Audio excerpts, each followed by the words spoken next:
Assalamualaikum warahmatullahi wabarakatuh. Sahabat-sahabatku yang baik, kali ini psikologi kita consulting ingin menyajikan bagaimana perkembangan individu dalam prosesnya. Aspek yang terjadi dalam proses perkembangan salah satunya adalah aspek egosentris. Egosentris di sini bukan anak mengalami egois, bukan. Egosentris di sini dia akan mengalami proses keingintahuan. Anak yang senang, ingin tahu, ingin melihat sesuatu karena proses aspek egosentrisnya sedang tumbuh. Nah, kita perhatikan di usia anak sudah mulai melihat, mampu memegang, mampu mendengar. Di saat itu anak mulai memperhatikan. Ada sesuatu yang menarik. Ada sesuatu yang bergoyang-goyang. Ada sesuatu yang membuat anak itu terkagum, kaget, baru. Yang biasa jadi melihat benda-benda tertentu, tiba-tiba ada benda yang lain, maka dia akan beralih. Pengalihan inilah yang disebut dengan egosentris. Rasa ingin tahu, bukan egois. Rasa ingin tahu anak tersebut, dia nggak memperdulikan orang lain, punya siapa, buat siapa, tetap saja dia akan berusaha memegang, melihat, memperhatikan. Untuk apa? Menjadi pengertian dirinya. Kita bisa perhatikan ketika anak mulai merangkak. Ada sesuatu benda di meja.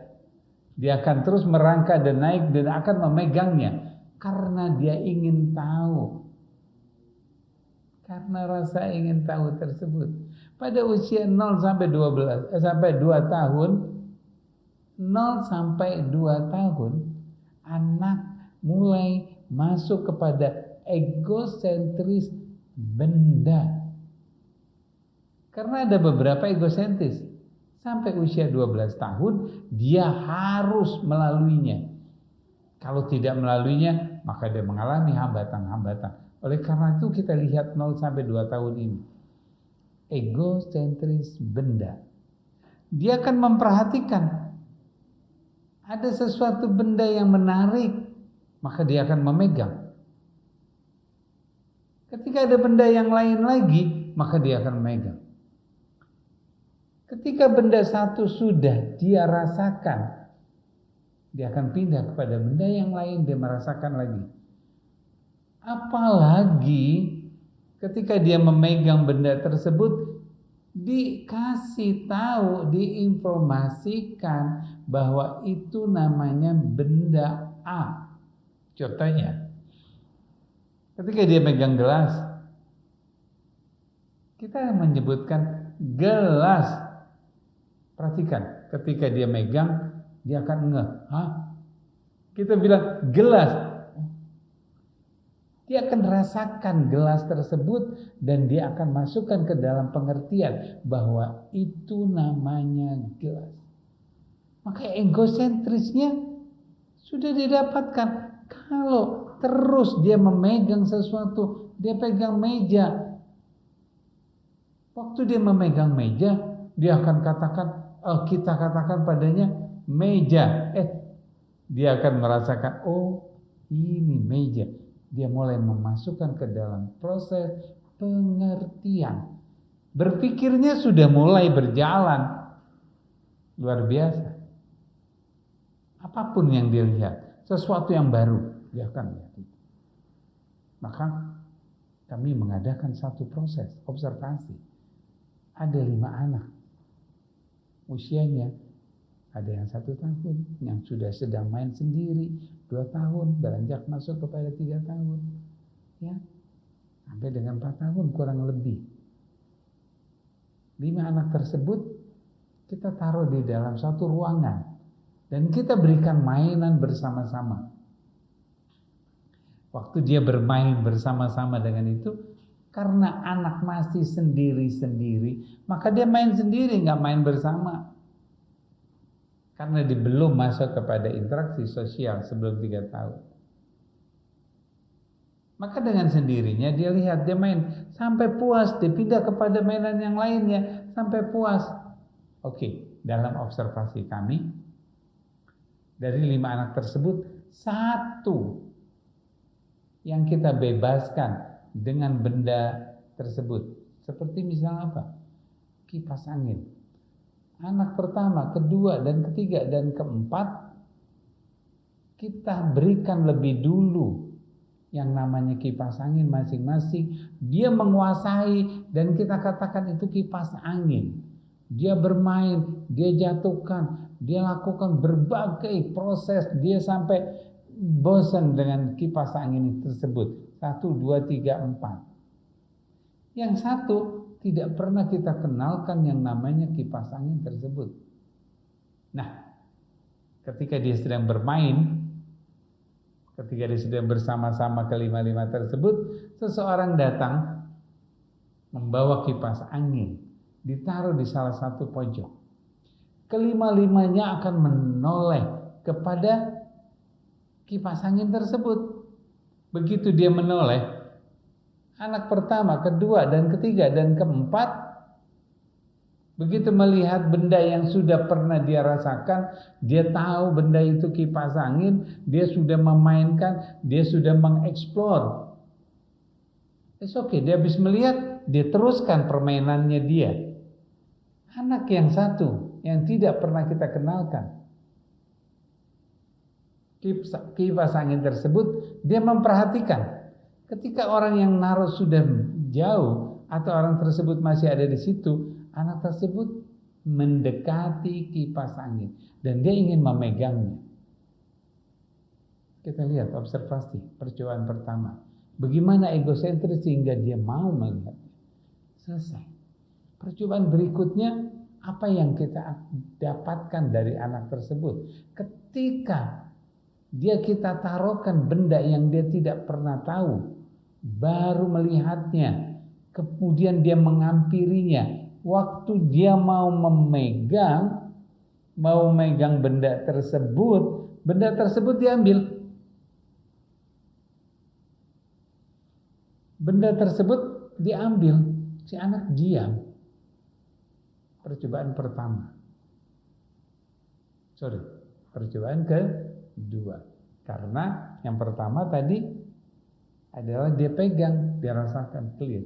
Waktu cobaan kedua, begitu dia mau megang, kita ambil. Oke. Kita letakkan di tempat yang lain, dia akan melihat dan dia tidak akan segera mengambilnya sebelum orang yang mengambil tersebut berpindah atau pergi dari benda tersebut. Nah, benda tersebut ketika orang nggak ada, orang yang membawa sudah tidak ada, anak tersebut menghampirinya. Waktu memegang, dia tidak lagi ingin tahu. Dia tidak lagi ingin tahu. Dipegang, dia tidak lagi memperhatikan benda tersebut. Rasa egosentrisnya sudah beralih dengan takut diambil lagi. Begitu juga cobaan yang ketiga.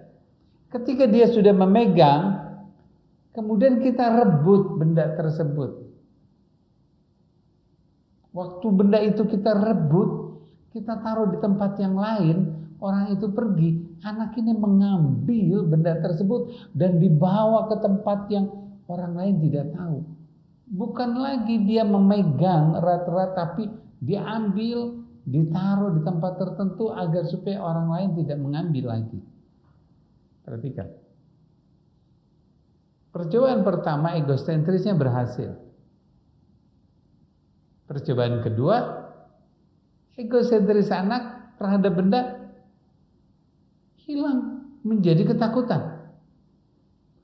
Percobaan yang ketiga, anak tersebut menjadi trauma. Apa jadinya? Kita perhatikan.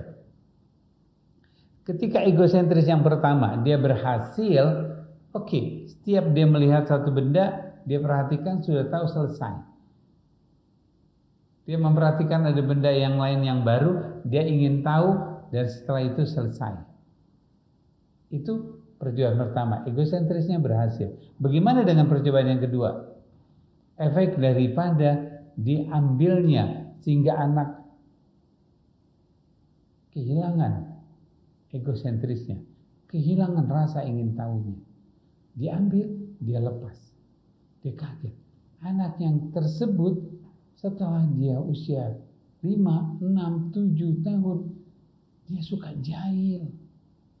Ada benda orang diambil, dibuang. Kita perhatikan ada anak-anak yang suka ngambil terus melempar. Ada anak-anak yang tiba-tiba memukul tangannya karena rasa egosentrisnya tidak berhasil. Rasa egosentrisnya tidak berhasil. Proses aspek ini sangat menentukan. Maka anak-anak yang jahil, kesana kemari tidak pernah tahu, kalau bisa dikatakan konsentrasinya kurang bagus. Attentionnya, perhatiannya sering beralih atau yang biasa kita sebut dengan ADD. Kalau dia sudah sampai disorder, terganggu, maka perhatiannya mengalami gangguan. Gangguan ini yang menyebabkan akhirnya tidak konsentrasi, fokusnya tidak berhasil, dia akan lari ke sana, lari ke sini. Maka belajarnya susah. Egosentris yang kedua hilang. Bagaimana dengan egosentris yang ketiga? Dalam proses perkembangannya, mereka yang mengalami egosentris yang ketiga selalu direbut. Ya, anak itu menjadi ketakutan. Ada sesuatu dia ketakutan. Dia melakukan sesuatu takut. Setiap kali dia melakukan sesuatu, menaruh sesuatu saja, dia mengalami ketakutan sampai besar. Sampai usia dia 10 tahun, 20 tahun, 15 tahun, sampai 20 tahun, dia akan mengalami ketakutan. Maybe, mungkin saja sampai umur 40 tahun. Mudah-mudahan dia gak sampai 60 tahun. Dia akan mengalami ketakutan yang sangat luar biasa. Kenapa? Karena ketika dia sudah mengambil, direbut. Inilah egosentris. Kenapa? Karena egosentris itu merupakan satu proses ingin tahu, bukan egosentris. Ketika dia mendapatkan, selesai. Berikan kesempatan, maka perkembangan itu akan berhasil ketika dia mendapatkan kesempatan. Potensi dia pada usia tersebut bisa memegang, berikan kesempatan. Jangan abaikan. Berikan kesempatan dia memegang dan kenalkan bendanya. Cukup bendanya, nggak perlu dengan mendetail atau panjang lebar. Ketika dia memegang satu benda, misalnya dia memegang handphone. Nah, sekarang banyak terjadi, mamanya letak di sampingnya, handphone dipegang sama anak itu. Itu handphone mama, hati-hati nah, handphone itu jatuh. Kalau jatuh itu nanti rusak. Mama baru beli seperti ini bahaya. Terus kemudian dipegang, dikenalkan, ini handphone. Nah, handphone itu seperti ini. Mendetail. Kalau ini terus menerus, anak itu akan ribet sel-sel otaknya. Karena potensinya tidak sesuai, kapasitasnya masih minim. Kita jelaskan secara detail, maka dia terbebani. Enggak sesuai dengan usianya, maka perkembangan itu akan mengalami hambatan. Bagaimana ketika anak mengalami hambatan? Gangguan-gangguan akan terjadi pada dirinya. Problem-problem akan selalu datang kepada dirinya. Oleh karena itu, proses egosentris benda ini pada umumnya dari 0 sampai 2 tahun, masuk kurang lebih 3 tahun. Berikan pengenalan konsep benda. Setiap kali dia memegang, setiap kali dia mendapatkan, informasikan bendanya. Sampaikan bahwa itu benda A. Sampaikan bahwa kamu sedang memegang benda tersebut. Cukup, jangan panjang lebar. Kesian, kalau dia sudah penuh, padat, maka dia tidak mampu mengungkapkannya. Oleh karena itu perhatikan. Baik. Pada proses egosentris ini, perhatikan. Jangan sampai terjadi di mana egosentris. Anak kita terhambat, akibatnya berbagai macam persoalan terjadi pada dirinya. Begitu sahabat-sahabatku yang baik. Sahabatku yang baik, jangan lalui proses perkembangan ini. Ketika proses perkembangan ini pada individu terhambat, yuk kita regresi anak kita. Agar supaya dia tidak mengalami kehilangan tahapan aspek dari perkembangan tersebut. Oke, sahabat-sahabatku yang baik, jangan lupakan. Perhatikan perkembangan pertumbuhan anak kita. Kita akan mendapat kebahagiaan untuk anak-anak kita kelak di kemudian hari. Terima kasih, sahabat-sahabatku yang baik.